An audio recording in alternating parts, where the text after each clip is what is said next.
After FA Trophy elimination on Saturday, the Quakers' focus is now solely on the league, and that begins with tonight's visit of Hereford in this rearranged fixture. Stephen Terry will be looking to build on recent impressive performances, while for the visitors, Paul Caddis will want to reverse a run of away form that saw them go 7 unbeaten, but they've now lost their last 2.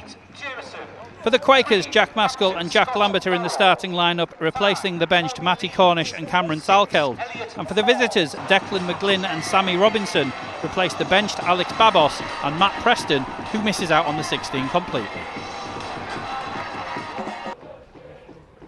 Down the right-hand side and out to play off the shin of Jaden White. Oh, that's given away there. A cross played into a dangerous position across the face of goal, comes back, and Callum Griffiths has to do some defending there. Hereford had 4 men in the box, and that was a poor ball inside early on. An easy cut out for Griffiths, but should have worked quite as harder there. Cedric Mains played Jack Maskell into place though down the right hand side as Darlington come back to ask a question of their own, takes his time, pulls it across, finds the back post, shot! Just put over the bar. I think it's Caden Kelly, isn't it, far side? Just put it over the bar. Yeah. York on Saturday as he had the previous week at Radcliffe. Ball cleared directly, Toby Lees heads it. Comes back from where it was, shout for a high foot, but I don't think there was anywhere too much near it. Jack Lambert's going to try and pursue the last defender. A little bit of a short back pass gives Donaghy no option but to clear it long. Elliot Forbes under some pressure, can't win the ball, shot comes from distance, Jameson collects. Flint to Forbes, who drives forward over the halfway line, steps inside a challenge, finds Maskell, gets the ball back. Forbes is still flying forward, the centre back just can't get the shot on target, goes over the goal, over the fence behind the goal, but it's the centre back stepping into the edge of the box, playing the 1-2. Donaghy again happy to go direct, turned around the corner, nice chance for Cowley to get inside the box off that flick. Can he get the shot away? Great bit of defending there. Great defending goalkeeper to finish it off, but Toby Lees didn't give up on that. The ball got a little bit caught under Cowley's feet. It's plural, it could well be just one. There hasn't been much in the way of stoppages. Flint and McGlynn come together, both get up again. Cisse picks the ball up, left-footed cross. Forbes heads it clear to the edge of the box, finds McGlynn. McGlynn trying to get it onto his right foot, turns inside the box. That's a penalty. Oh, it's a free kick right on the edge of the box. Well, my instinct is penalty. I thought I was waiting for a point at the spot there, and we'll have another look. The Hereford players are protesting it. The dugout aren't happy. Oh, it's just, you know what? I've had a real close look on the analyst's camera. What do we think? It's just outside, you know. It was very close to the edge, wasn't it? It's right on the edge. Honestly, my first instinct, trying not to be biased, was it was in and it was a penalty. Stepping away now, looks like it's going to be Cowley. They've got a man in the wall there, Hereford. Cowley takes it. It's a real brave bit of defending, I think, by Callum Griffiths, who's taken it right in the head. Donaghy will clear.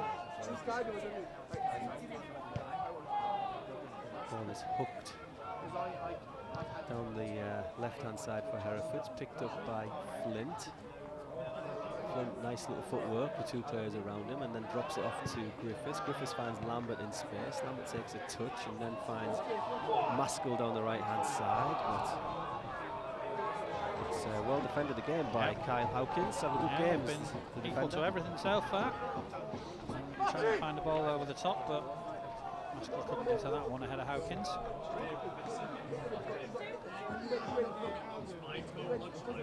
Griffiths will take the throw in. Finds Hatfield. Hatfield drops it off to Lambert inside the box. Lambert gets a touch on it. It's over the goalkeeper, off the post. It's in. He said it's in. Yes. Linesman's working his way over. I think Lambert's put it off his knee. It's a scruffy opening goal for Darlington. Darlington worked it from the throw-in from Griffiths. Somehow, Mike, the ball's ended up in the goal. I'm going to leave it to you to explain how. Well, it's just looped up over the goalkeeper from Jack Lambert. It comes back off the post. And I think Donaghy's gone to try and save it. And I think he's ended up, there's a lot of I thinks in this, but I think he's ended up palming it over his own line. It might be Jack Lambert, it might be a Tom Donaghy own goal. We don't know, but all we do know, what is inescapable, is that the Quakers have the lead. Extended highlights to see the angle from behind the goal. Corners with White. Kelly comes and trips back. Hatfield slides in, wins the ball. Robinson gets it next, but then Flint seized on it. Great play by young Will Flint. He's found Lambert left-hand side. Lambert's spreading it, looking for Cedric May. That was an Ivy Needle ball, but he couldn't pull it off. Again, that was such a low probability of success of that pass. Hereford back in possession. Diath plays it back to Hudson, and then the ball's dropped back to Mitchell. Mitchell dinks one over the top. All the hands go up looking for offside, but Cissay's not offside. Cissay wasn't. He gets there, left-hand side. Remember at Griffiths.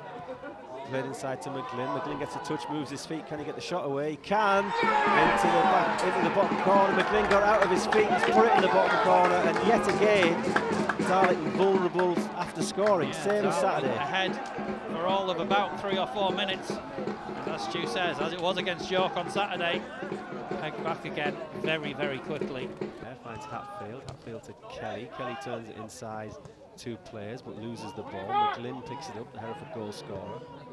He's got Cissay around him. Cissay comes inside. There's a ball back to Mitchell.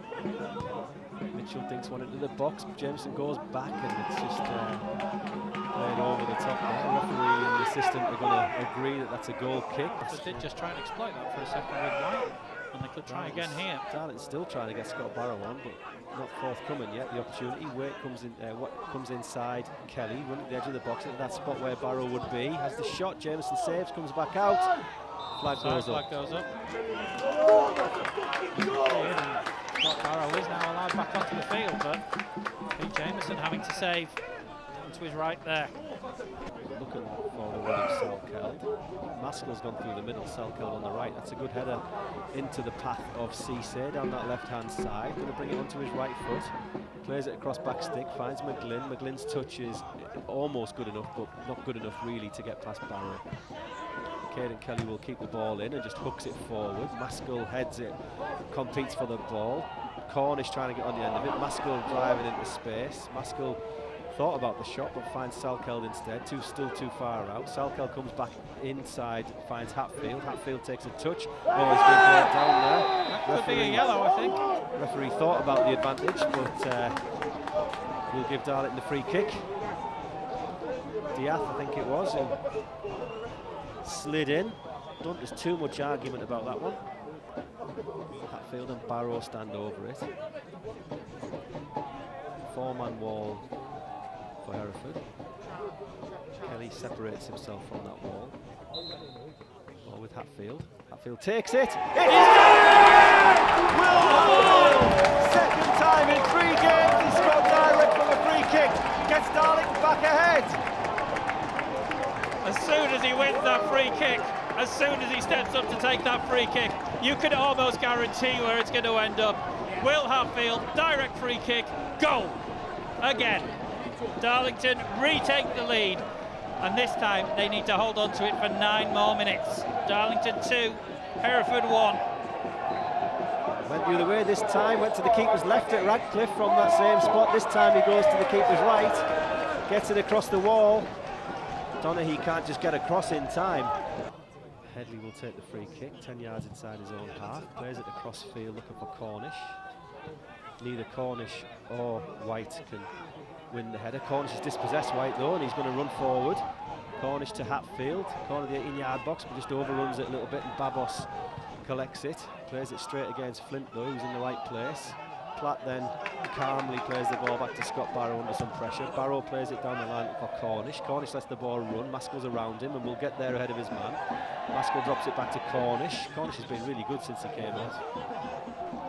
Hatfield back to Barrow. Barrow dinks one down the line. Hatfield inside to Maskell. Maskell with a chance for the shot. Hits Salkeld, comes back to Salkeld all the way across the face of goal. Flag had stayed down as well. Jameson will take the free kick. Referee has a look at his watch. Doesn't blow yet. Played forward. Maskell gets the header on. Salkeld's trying to get there before Donaghy can't quite get there. Cornish takes a touch with his head. Darlington could do with making a foul at this point, but don't. Plays the ball forward. Referee blows a full-time whistle, and a big cheer goes up from perhaps a slightly relieved, but certainly pretty happy Blackwell Meadows, and Darlington emerge from this very tight game with Hereford. The victors by 2-1, Mike. 5 fine margins that win you games in football. Darlington taking the lead after a goalless first half, and just as it looked like a draw might be on the cards, step forward Will Hatfield with another top quality free kick. 3 points stay at Blackwell Meadows. The Bulls go home empty-handed.